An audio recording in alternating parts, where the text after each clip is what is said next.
kailangan lagi tayo may return 0 dito sa dulo nung function na ginawa natin. So dulo, ibig sabihin bago natin i-close yung curly braces na meron tayo.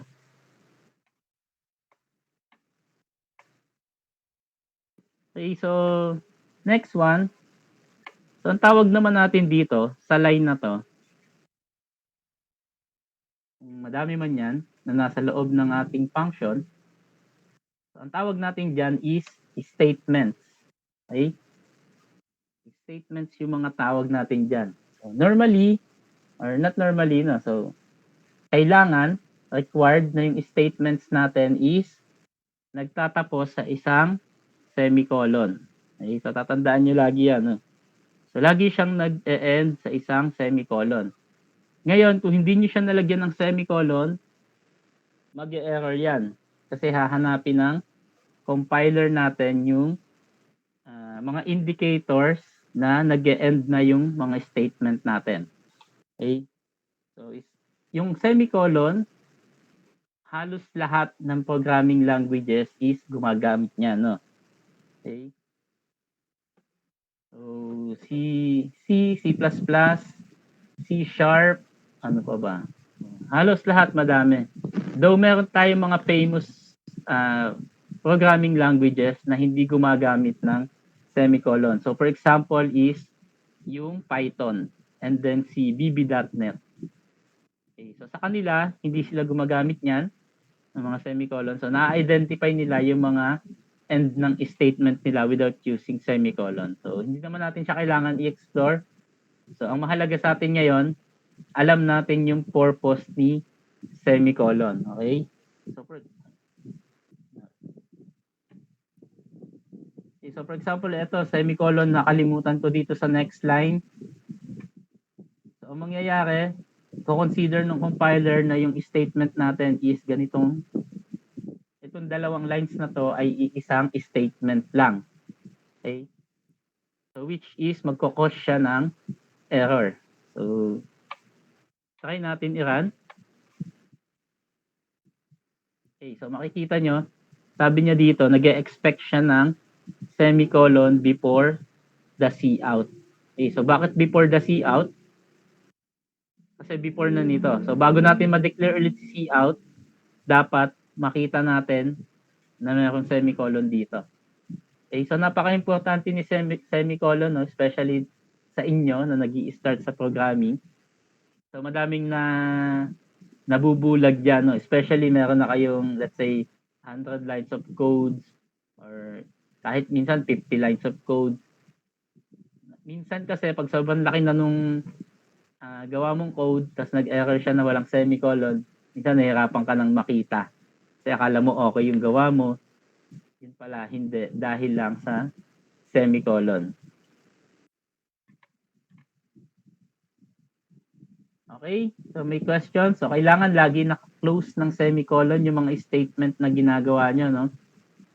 Okay, so, and then yung statement natin, hindi naman siya single line lang, no? Meron tayong mga cases na yung isang statement natin, kumakain siya ng multiple lines. Okay? So, hindi naman laging ganyan na naka-single lines lang tayo.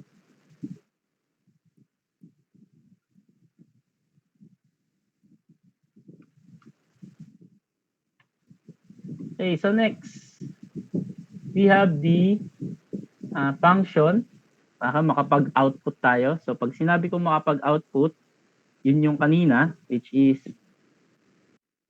so ito yun. So, pag sinabi ko makapag-output tayo, may mailabas tayo na text or may mailabas tayo na number dito sa output box natin, which is a sample is si hello world.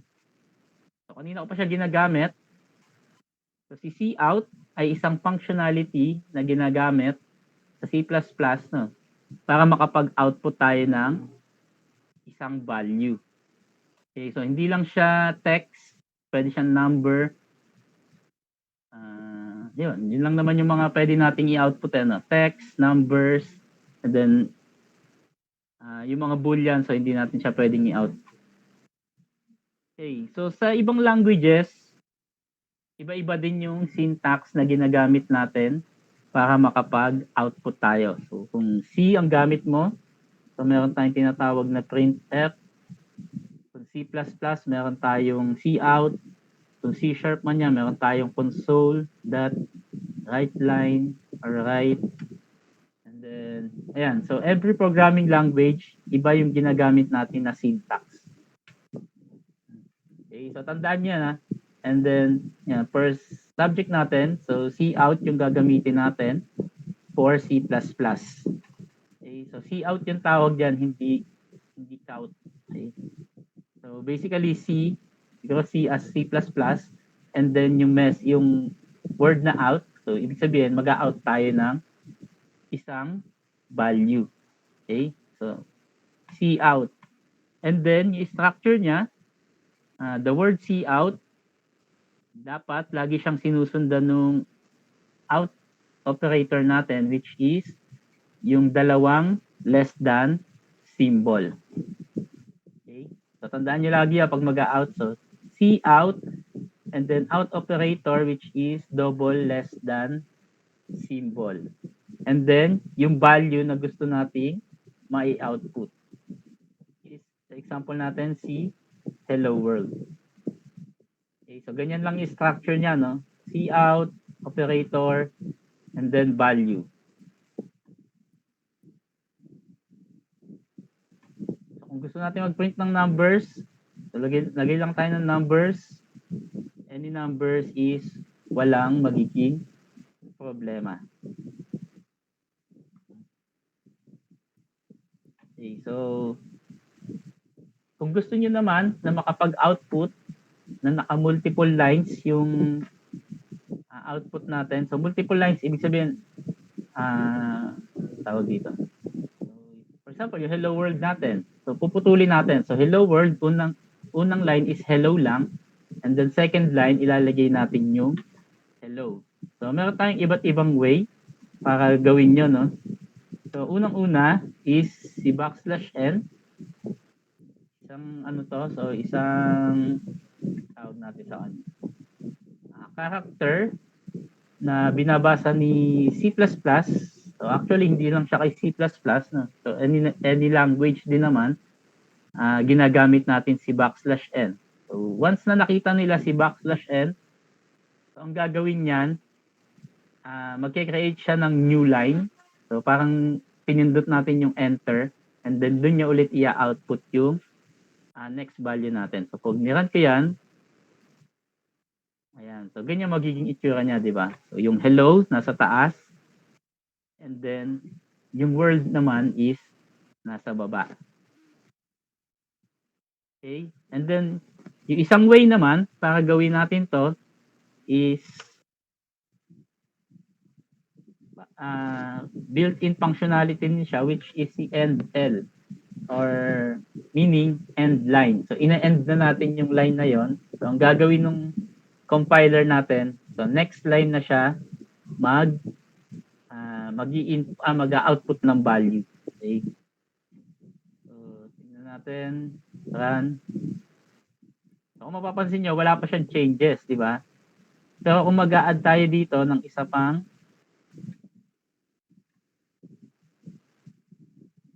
text, which is welcome.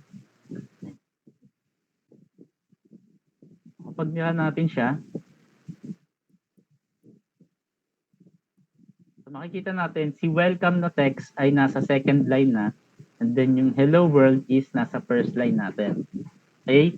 So same result yung nakuha natin, pero different approach yung ginawa natin. Una is ginamit natin si \n, okay, na character. Nasa loob siya dapat nung string natin. So dapat lagi siya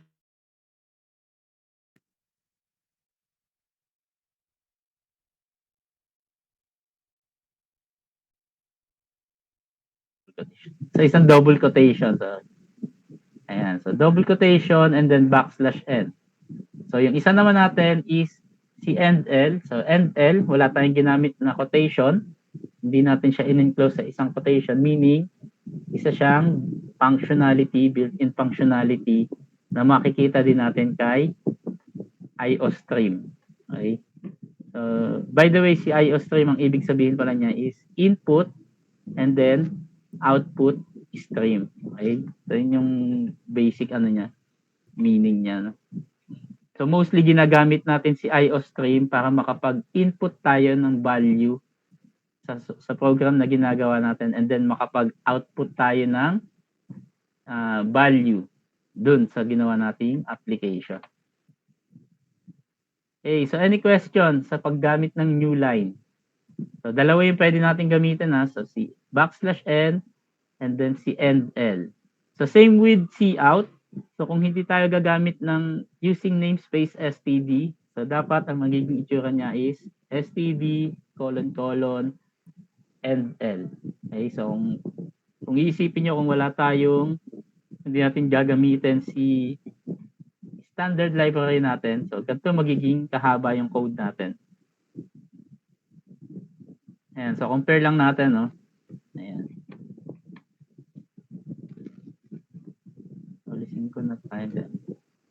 So nakita nyo yung magiging difference. So kasi kanina, si cout lang yung ginagamit natin. So ngayon, meron na tayong endl, which is kung wala tayong namespace na library sa taas, is hindi natin siya mas mapapa-exit.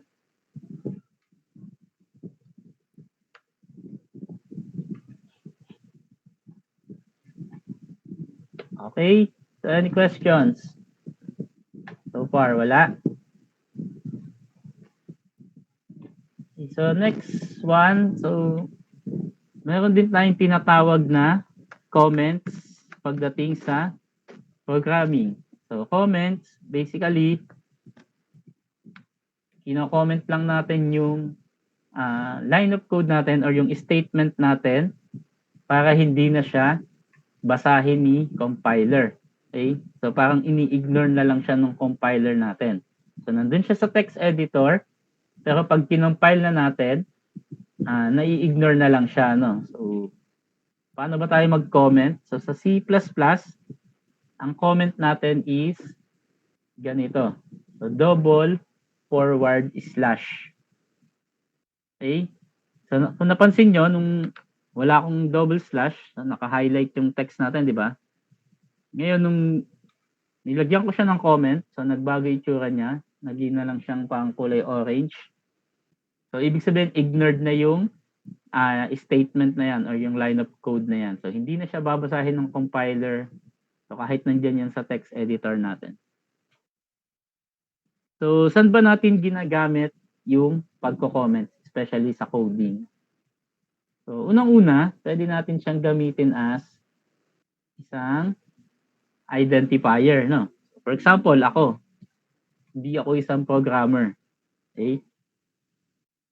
And then, pinakita niya sa akin tong code na to.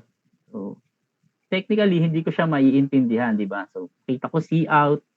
Siyempre, hindi ako programmer. Sabihin ko, cout yan. Cout. Tapos, anong symbol yan? Tapos, hello world. So, pwede natin gamitin si comment para ilagay dito yung functionality na ginagawa nung method or nung function natin. So, for example, print hello world. Okay? So, using comment, alam ko na yung functionality na yon ang gagawin niya, ipiprint niya yung text na hello world. Okay? So, another use ng comments, so especially kung nasa industry kayo, kung makapasok na kayo sa industry no, as a programmer, so napaka-importante ng comment para gamitin siya to trace yung mga changes na nangyari dun sa function na yon. So let's say ito is isang malaking function to, no, si cout hello world. So ginagamit din yung comments para ilagay kung may mga changes kang ginawa. So for example, may pinix akong bug dyan sa function na yan. Sinong gumawa? Let's say ako yung gumawa, tapos yung date kung kailan ko ginawa.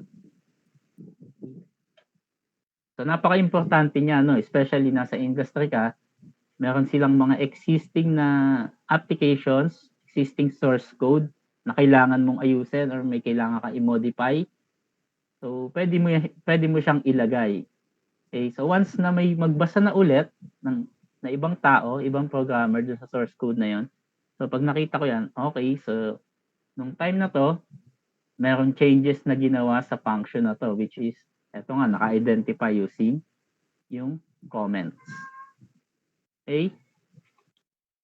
And then, isa pang usage ng comment is, pwede nating i-comment mismo yung code na ginawa natin.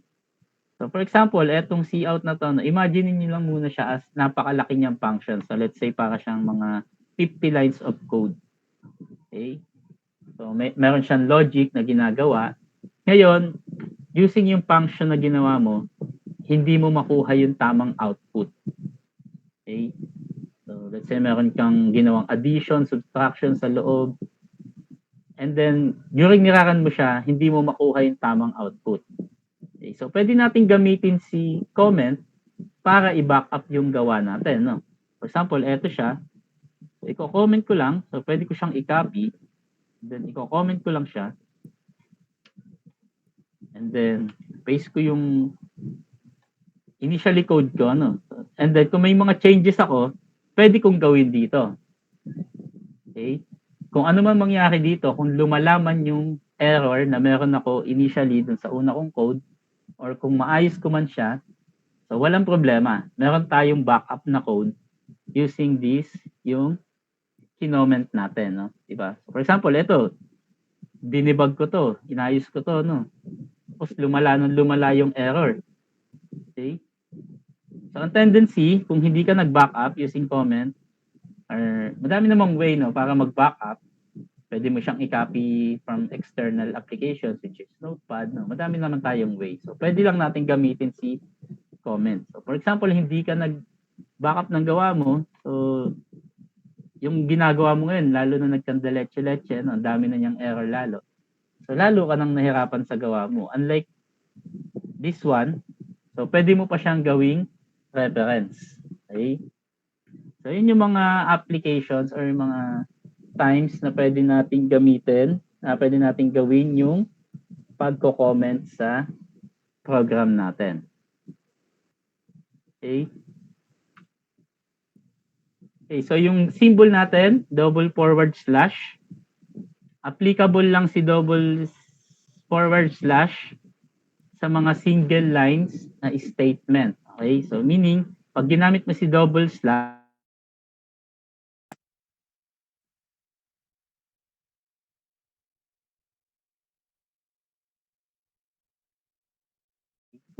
so kung gusto mo na multiple lines, yung i-comment mo na code or kung ano man yung gusto mong i-comment dyan. So, meron tayong isang klase ng symbol for comment. So, which is yung nasa taas natin. So, forward slash and then isang asterisk lang. No? So, eto wala na to kahit wala na tong madaming asterisk na to. So, ginawa lang nila yan parang separator. So, ang pinaka-importante lang dyan is etong dalawa. So, si forward slash and then si asterisk. And then, kapag i-close naman natin yung comment natin, so kung saan natin tatapusin yung comment,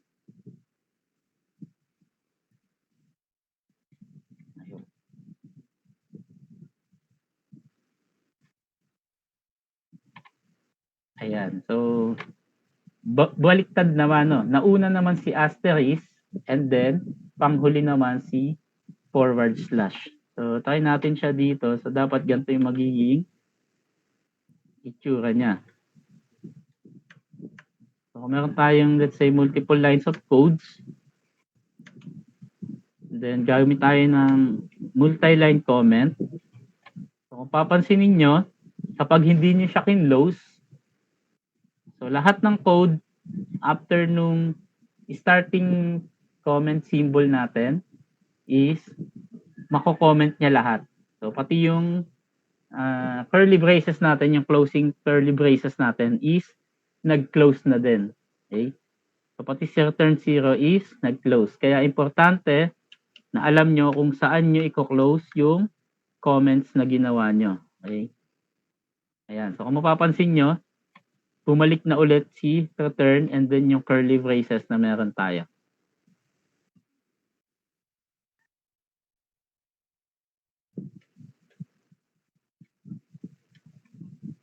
Ayan. So, any questions?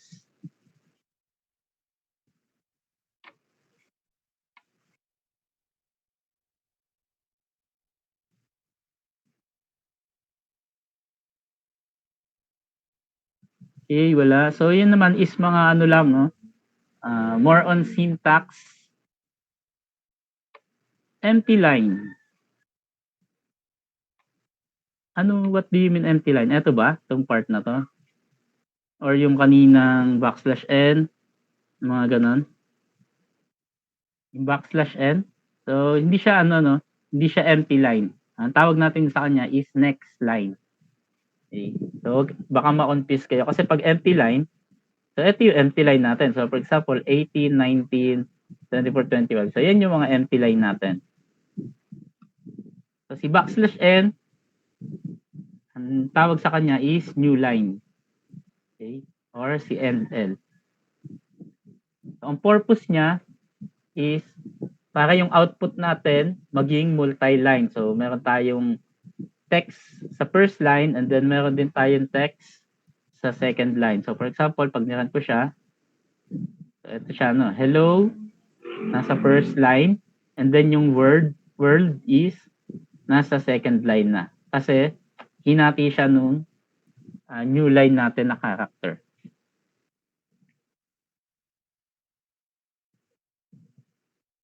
Okay, so nagagets po ba,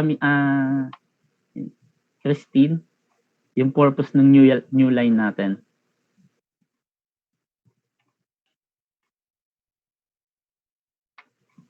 Okay.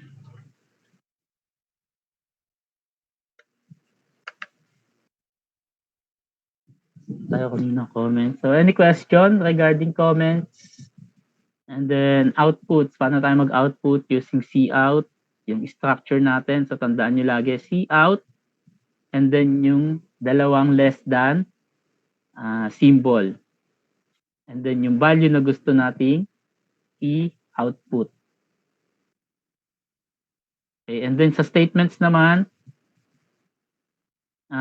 kailangan laging nag-e-end ng semicolon.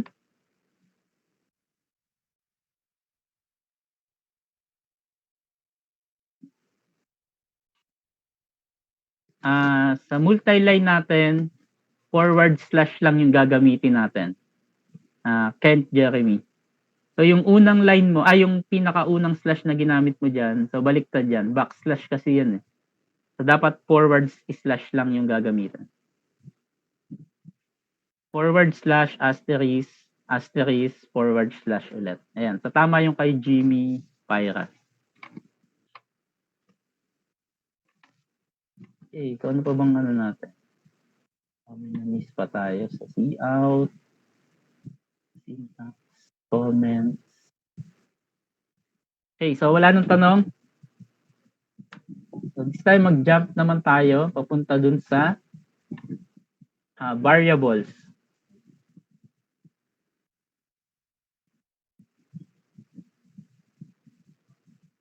Yes, so si STD, using namespace STD, so meron siyang mga functions sa loob nun, which is hindi na natin kailangan tawagin si standard library na keyword natin for every cout, every end line na function na pagtawag natin, okay?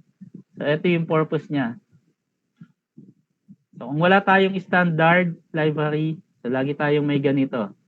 So kung may end line ka, kailangan may std colon din tayo.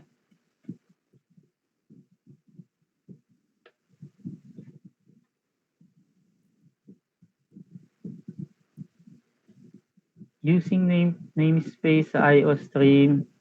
So si IOStream hindi siya namespace, no? So hashtag include IOStream yung gamit natin sa kanya.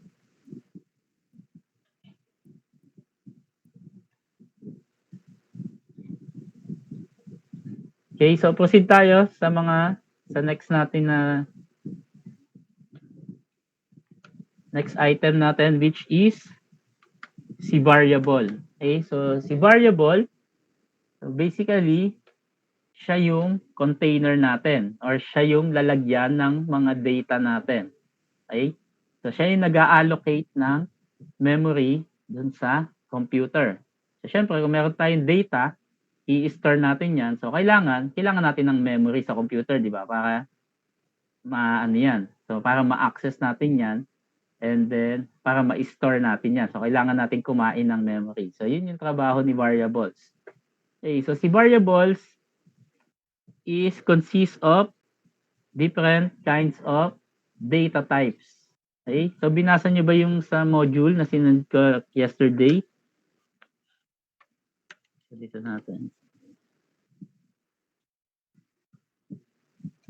Different data types. Okay. So ano ba yung iba't ibang klase natin ng data types? So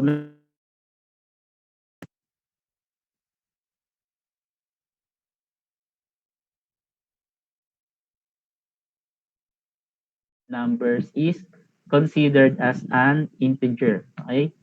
So yung keyword niya is int, int. Okay, so paano ba tayo mag-declare ng isang variable? So declare a variable. Okay, so unang-una niya, so kailangan yung data type. So kung integer man yan, so ano ba yung mga data types natin? So integer, string, double, char, float, bool. So yun yung mga iba't ibang klase ng variables natin, di ba? Data types natin. So pag nag-declare tayo ng variable, so unang-una is data type and then yung variable name. So sa variable name, kahit anong ilagay natin dyan na word is walang problema. Okay? So walang ano dyan, walang controls. Unlike dito sa data type natin, so kung ano lang yung mga keyword or reserved word na ginagamit sa isang data type, is yun lang yung pwede. So kung int yan, hindi yan pwede maging ints, hindi yan pwede maging inte, or hindi siya pwede maging integ, intgr, kung ano mong gusto mong gawin. So hindi siya pwedeng gano'n. No? So reserved keyword, ibig sabihin, yun lang yung pwede mong gamitin sa kanya. Okay. So int, variable name, and then assign tayo ng value. So equals 0. For example, 0 or 10. Or kahit ano, negative, pwede. So, negative, then kung positive man yan, so pwede yan. So meron siyang ano, so i-check nyo na lang, no? Hindi ko tanda kung gaano kalaki yung kayang i-store na value ng isang integer. So pero malaki naman yan, no? So millions or billions naman yung kaya niyang i-store na value. Okay. So let's say 1 lang muna tayo dito. Okay, so this is how we declare a variable. Okay? So data type, variable name, and then yung value. Or pwede rin tayo mag-declare lang ng isang variable. Say test lang. No? So integer test, and then kinlose ko na kagad. So pwede yan, parehas. No? So yung isa, dineclare lang natin yung variable. Yung isa naman, dineclare natin yung variable and then nag-assign na tayo ng value sa kanya. So, parehas lang yan. And then, so ano pa ba iba nating mga data types? So, meron tayong float, and then variable name natin, which is kahit ano, kung anong gusto nyong variable name. So, syempre, pag naglalagay kayo ng variable name, dapat yung makabuluhan dun sa ginagawa nyong program or sa ginagawa nyong function. Okay? So, my float. So, ang pinagkaiba naman ni float tsaka ni integer, so si float is tumatanggap siya ng decimal values. Okay? So, 4.56, kahit ano dyan. So, si float ay tumatanggap ng decimal. So, unlike integer, hindi siya tumatanggap ng may mga decimal points. Okay?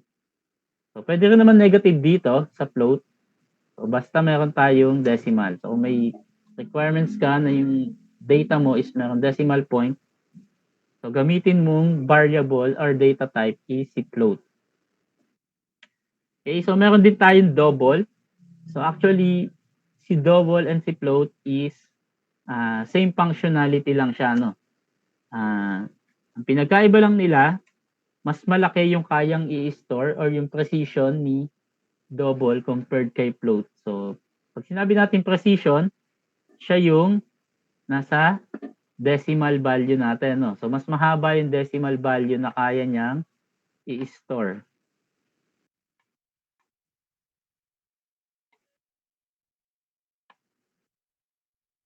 Natin.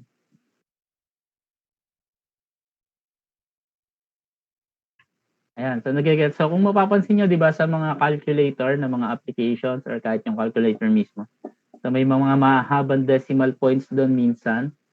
So, okay, si double yung nag-handle nung mga ganong scenario. I-check nyo na lang kung gaano kahaba yung kaya niyang i-handle, yung length ng decimal points na kayang i-handle ng isang double compared kay float. Okay, so yung difference nila, no? Pero pwede rin naman, kahit maliit, no, pwede naman natin siya gamitin, both. So 3.4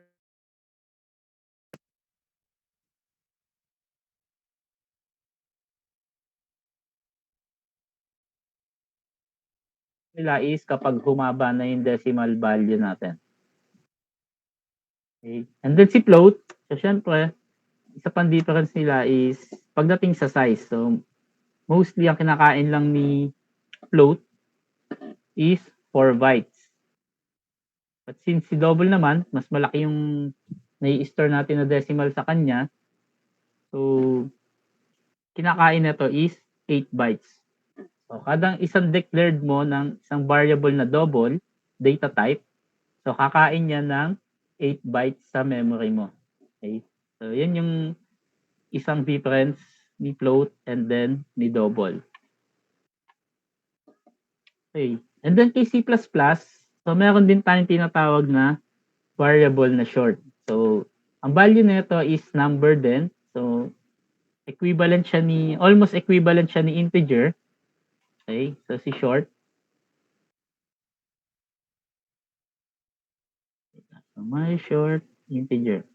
So, ang difference naman nila, I think si short na integer, na data type, parang around 32,000 lang yung value na kaya niyang i-store. Okay? I'm not sure kung negative 32,000 to 32. So, ganyan lang yung kaya niyang i-store na value. Unlike kay variable, so medyo malaki yung pwede nating i-store dito. No? And then, ang kinakain nito is 4 bytes. So, yung integer natin sa memory. Ito naman, ang kinakain niya lang is 2 bytes lang. Okay? Pero yung limitations niya is hanggang ganito lang yung mga value niya. So, hindi to exact value, pero around 32,000 yung alam ko. Pero mostly, hindi na natin to gagamitin. Kasi ginagamit lang naman si short kung may concern tayo regarding sa memory natin. No? So, sa panahon naman ngayon, so yung mga computer naman natin, mga devices naman natin, no? Wala na naman tayo mga memory na bytes lang yung laman. Okay? So, more on MB or gigabytes na yung mga lumalabas ngayon. So, hindi na natin siguro magiging concern yung kung kumain man tayo ng 4 bytes or ng 2 bytes. So, napakaliit na nito. Kaya hindi na natin siya masyadong gagamitin, si short. Okay, so next, we have ano ba bang natin dito? So, meron naman tayong tinatawag na string. Okay. String, data type, variable name. So, bahala kayo kung gusto nyo variable name. Then, assign ng value. Kapag nag-a-assign tayo ng value sa isang string, so dapat lagi siyang naka-enclose sa double quotation. Okay? So, parang kung paano natin dineclare dito si hello world. Okay, so lagyan natin dito hello world. Ayan. So, check nyo yung difference, no? So, once nag-declare tayo ng string, so, ang value niya, pag nag-assign tayo ng value, dapat lagi siyang naka-enclose sa double quotation. Okay? Kapag integer naman or kahit anong number types yan, so, hindi natin kailangan gumamit ng double quotation. So, nakita nyo dito, 1 or kung ano man yan. So, makikita nyo naman na hindi ako gumamit ng double quotation. So, yun yung isang difference nila. And then yung size ng string, yung length kung gaano kadami. So, i-check nyo na lang din. No? So, malaki naman yung kayang i-store na character length ng isang string. So, next we have, ano pa bang data type natin? So, meron pa tayong char. Okay, so char, short for character. So ganun din, data type, variable name, and then pagdating naman sa char, so ang value nito is single character lang or single letters lang. Single number, so pwede rin. So A to Z, 1, 2, 3, 4, 5, 6, 7, 8, 9, 0. Okay? So ganun lang yung magiging value niya. And then, imbis na double quotation, okay, so ang enclosing niya lang is single quotation lang. Okay? So, tignan niyo yung pinagkaiba pag nag-declare tayo ng string and then ng isang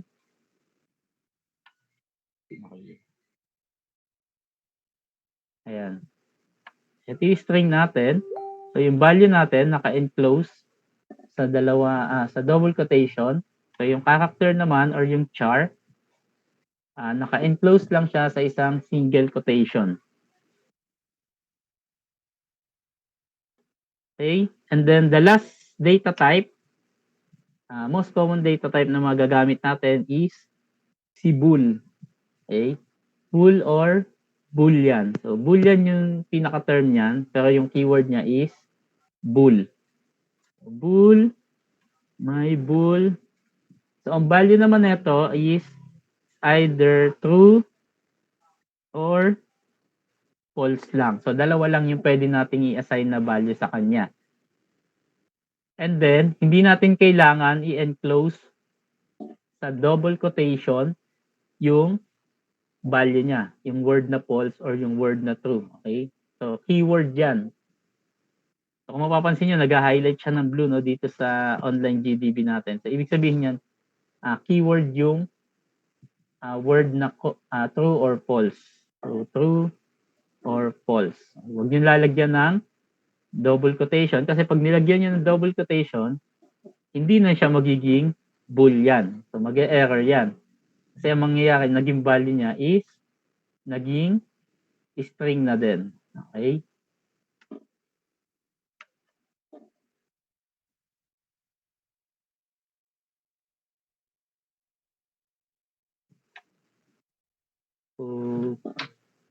So ito yung mga basic na data types na mostly magagamit natin during coding natin.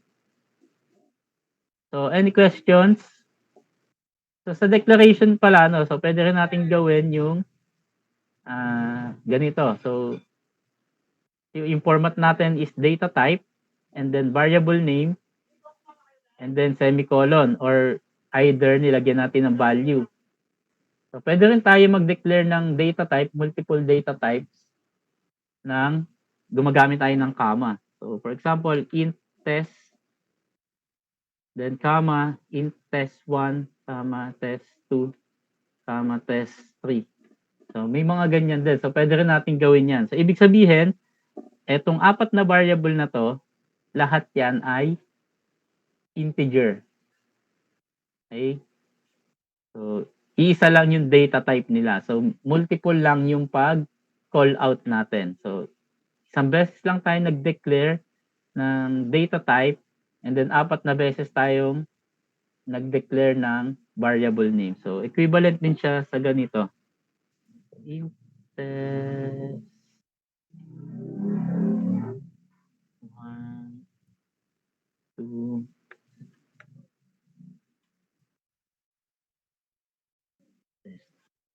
okay. So itong dalawang to, so same lang yan. So magkaibang approach lang yung ginamit natin. So this one naman, so medyo mas malinis and then mas konti lang yung lines na kinain natin. Unlike this one. Okay, so nasa preference nyo na lang kung sa tingin nyo mas ano yung tingin nyo is mas maiintindihan or mas malinis tignan. So, nasa sa inyo na yun.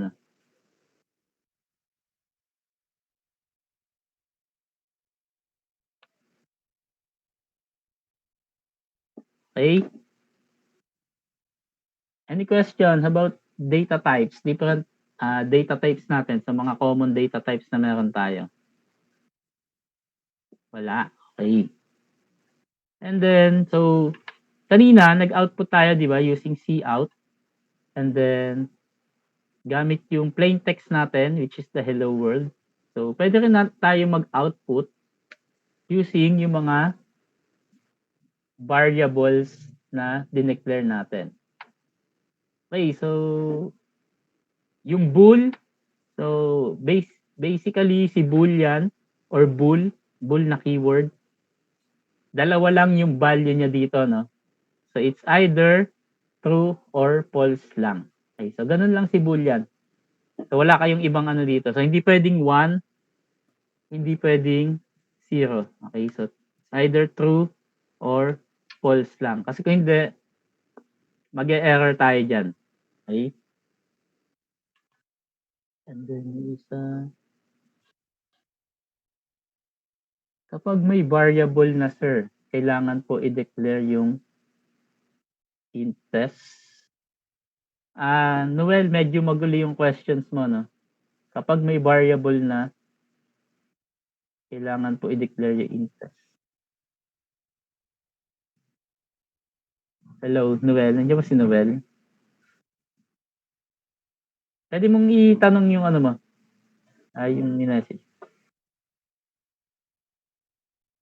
Okay, so yung nasa baba ng int main natin, so yung kanina. So nag-declare ako kanina dito ng int test. Okay? Ayan, so di ba may int test ako dyan? So ano yung concern mo kanina? Ano yung question mo?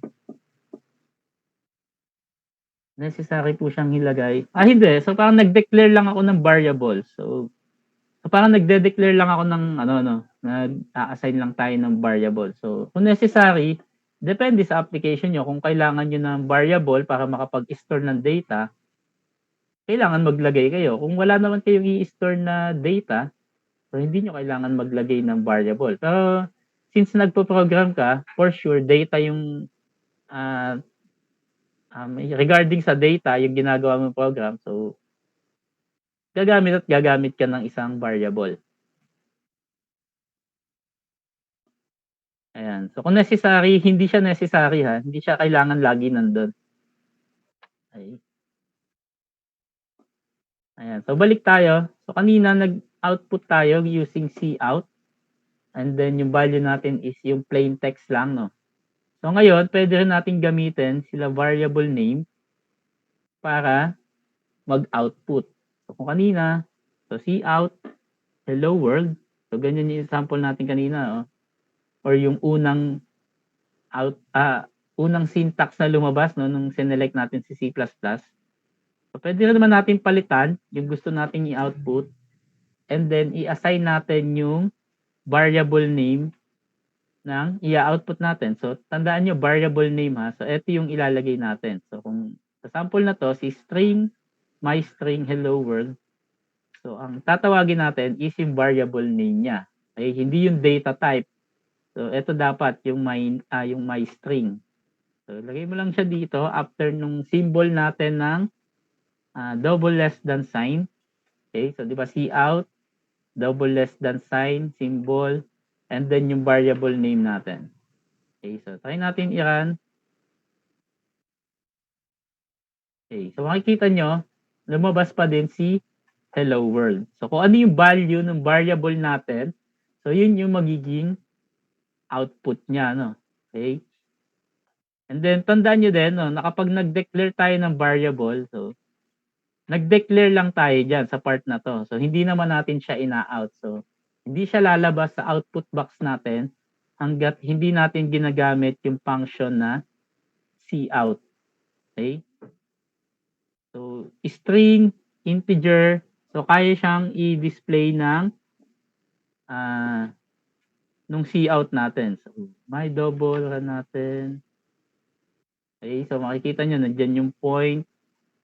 3.14, 314.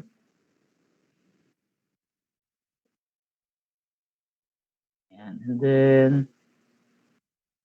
so for example, kinoment ko naman siya. Ay.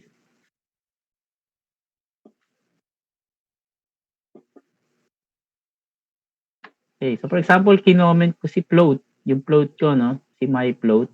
And then tinawag ko siya dito. And then i-run natin. So makaka-encounter kayo ng error. So sabi ko nga kanina, once na kinoment na natin yung statement, so nandun siya sa text editor natin, di ba? Pero kapag kinompile na siya, is mai-ignore na yan or lalagpasan lang yan ng compiler kasi nakita niya as naka-comment. So yung error natin dito, sabi my float was not declared in this scope. So was not declared, so meaning hindi niya mahanap kung nasan ba si my float. So, pero nandito siya, di ba? Nasa editor ko siya. Though, naka-comment nga lang siya. Okay, so pag inalis natin yan, mawawala na yung error natin. Magdi-display na yung value na meron siya.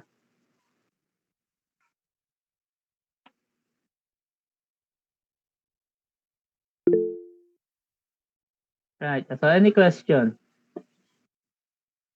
So, different data types and then kung paano tayo mag-output and then paano tayo mag-comment, mag-create ng comments and then yung mga syntax natin, yung semicolon, kailangan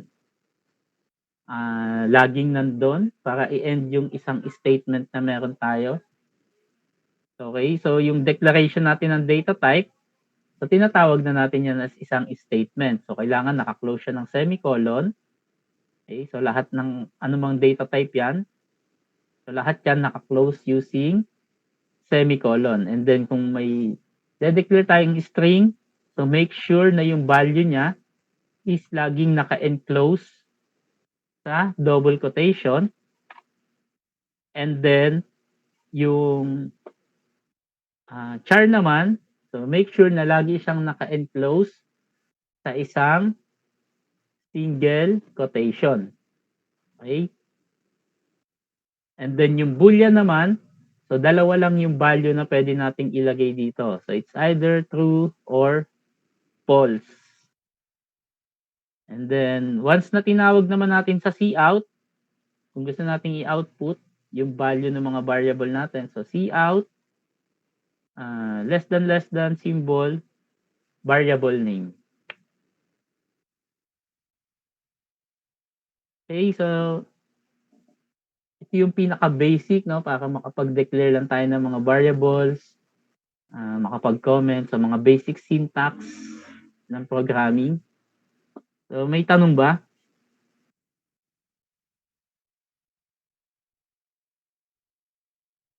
Anyone?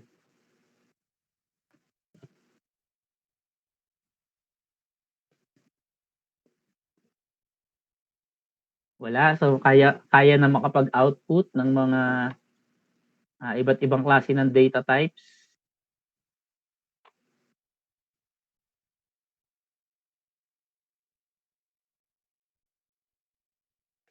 Sa string variable po, pwede mag-store ng one character. Yes, pwede.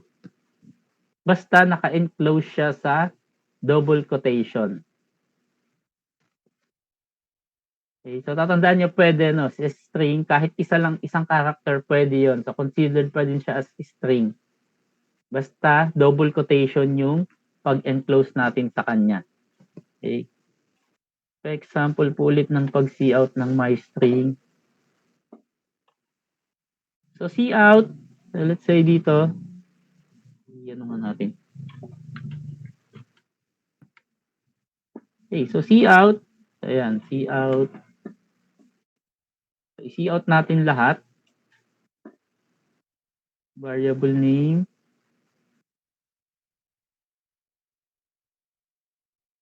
So yung keyword natin is cout.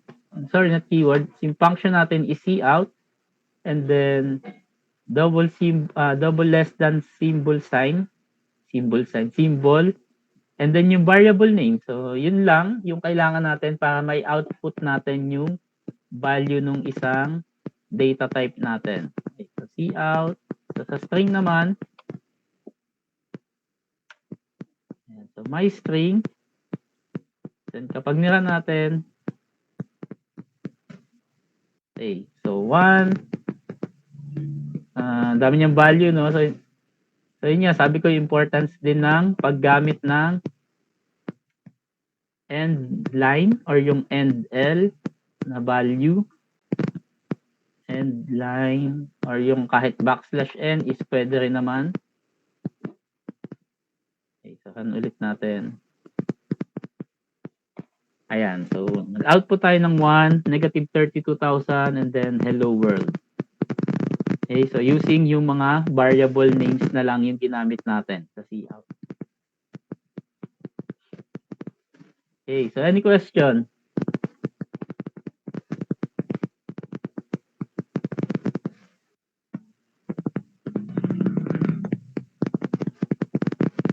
So comment, nasa sayo kung paano mo gagamitin si comment. So sabi ko nga kanina, so madami tayong way kung paano natin gagamitin si comment, no? So hindi lang siya nag-e-explain ng code. So pwedeng nag-e-explain ng code.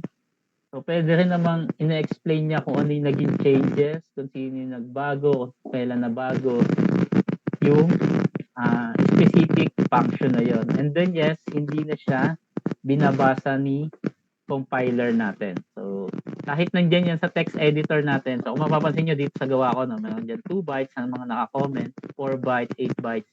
So hindi na yan binabasa ng compiler natin.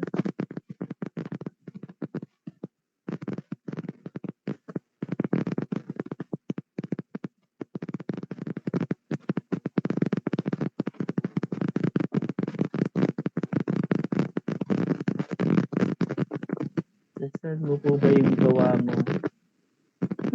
Actually, ano lang to eh. Pwede naman. Kung binasa niyo yung module na sinend ko kahapon, so almost same lang naman ito yun. So, in-actual lang natin siya dito. And then, ayan. So, yung remaining time natin, so, may papagawa ko sa inyo na code program. So, kaya mag-open na kayo ng online GCB nyo kung ano mang compiler na gusto nyo gamitin. Simple lang naman to, no?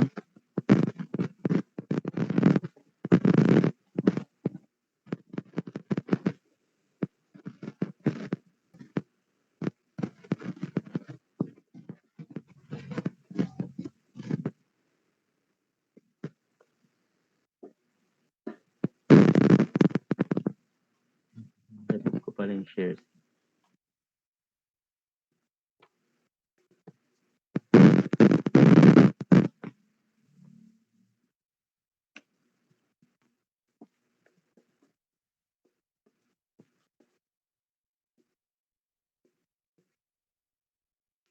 Okay, so pakigawa ngayon. So meron pa tayong remaining na 30 minutes. Okay, so simple lang, no? Create lang kayo ng program na i-display yung name